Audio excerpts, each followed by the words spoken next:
The rescue squad personnel will stabilize Kayla's neck and back, and will extricate her from the car in an appropriate manner. A large tube will be inserted through Kayla's nose and down her windpipe. Through this tube, rescuers will assist her breathing and administer extra oxygen. They will split her leg, apply military anti-shock trousers to support her circulation, start 2 IVs to replace fluids, and transport her to the ER as quickly as possible. Remember that throughout this process, Kayla is continuing to lose large amounts of blood from her ruptured spleen and broken leg, and is slipping further into shock with each passing minute. Also, she will continue to grasp for air each time she breathes, crying in pain with each breath.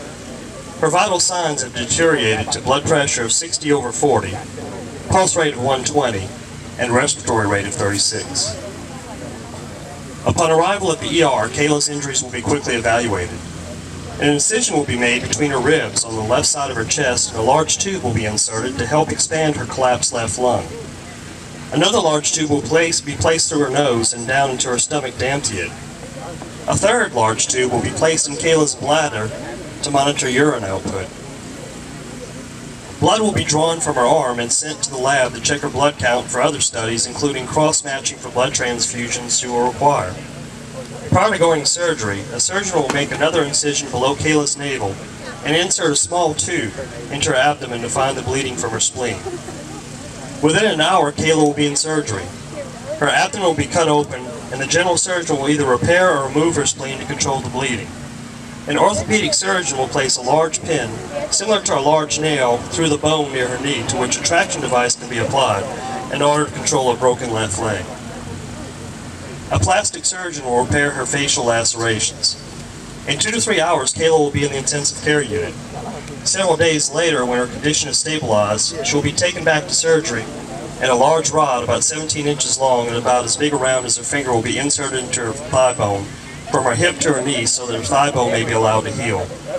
Kayla will recover completely, at least physically.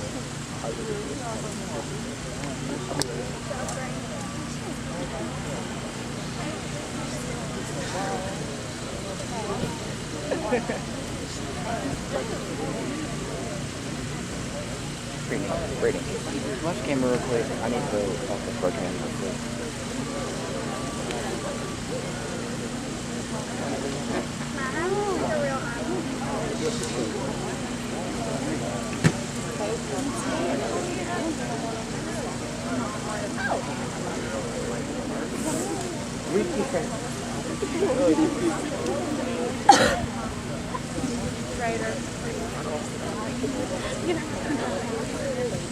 The Louisiana State Police have arrived on the scene. What you're about to see is a test called the Standardized Field Sobriety Test. This will assist the responding trooper in determining whether the individual who caused this crash is intoxicated.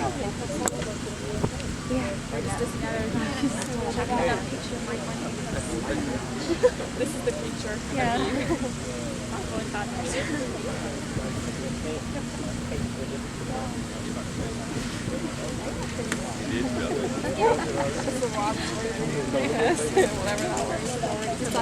In the meantime, once Pickle arrives at the ER, breathing will be controlled by a machine. We administer large amounts of fluids and blood in order to replace that which he has lost. Like Kayla, Pickle will have tubes placed in his stomach, bladder, and abdomen, and will very shortly go to surgery for extensive repairs. The general surgeon will cut open his abdomen and repair the tears in his liver and spleen. The orthopedic surgeon will replace his left hip and its socket.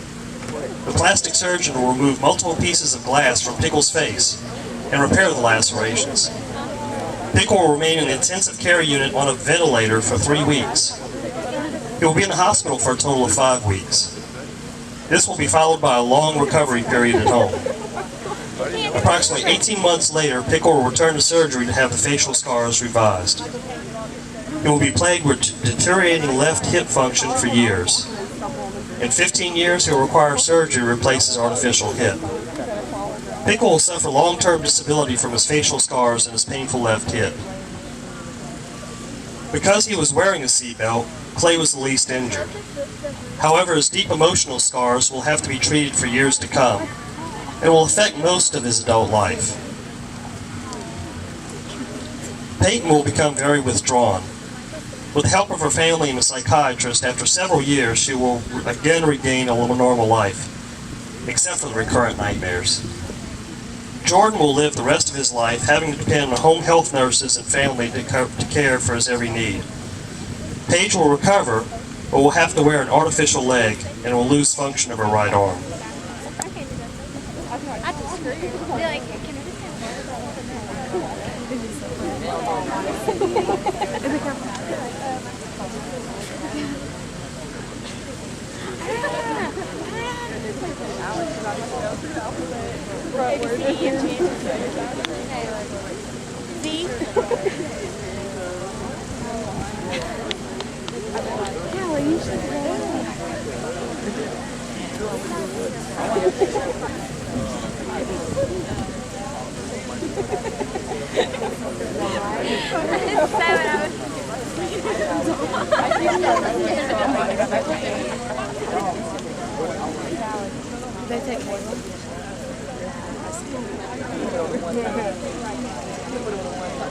What if he one day got hurt? The Louisiana State Police have determined that Michael is impaired. He's now under arrest. Fast forward and you'll find out that he'll be tried as an adult and found guilty of vehicular homicide. He'll be sentenced to 10 years at the Angola State Penitentiary. Even though he probably won't serve the full 10 years, the rest of his life has been ruined.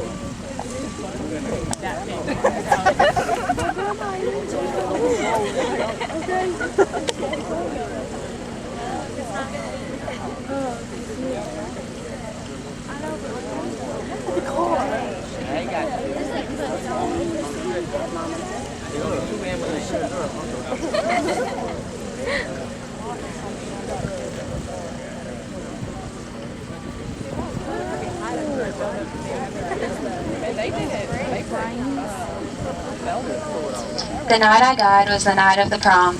I had been looking forward to this night for weeks. This was it.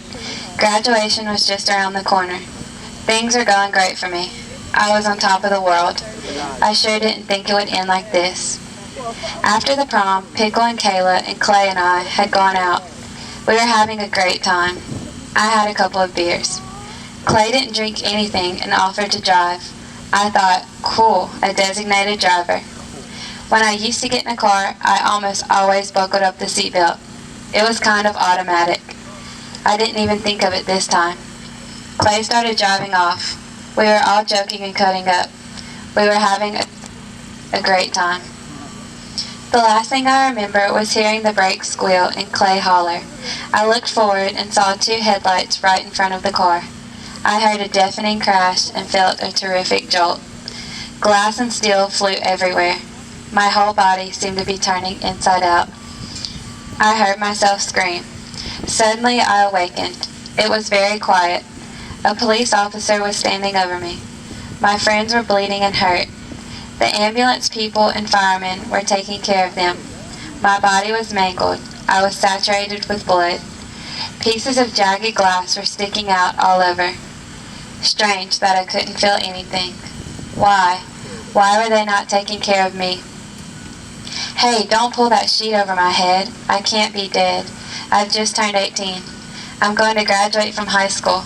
I'm supposed to grow up and have a wonderful life. I haven't lived yet. I can't be dead. Later, I was placed in a drawer. My folks had to identify me. Why did they have to see me like this? Why did I have to look at Mom's eyes when she faced the most terrible ordeal of her life? Daddy suddenly looked like an old man. He told the man in charge, "Yes, she's my daughter." The funeral was a weird experience. I saw all my relatives and friends walk toward the casket. They passed by one and looked at me with the saddest eyes I've ever seen. Some of my friends were crying. A few of them touched my hand and sobbed as they walked away. Please, somebody, wake me up. Get me out of here. I can't bear to see my mom and dad so broken up. My grandparents are so racked with grief they can hardly walk. My brother is like a zombie. He moves like a robot. In a daze, everybody. No one can believe this, and I can't believe it either. Please don't bury me. I'm not dead. I have a lot of living to do. I want to laugh and run again. I still want to go to college and cheer for UL. Please don't put me in the ground. I promise, if you give me just one more chance, God, I'll always wear my seatbelt. All I want is one more chance. Please, God, I'm only 18.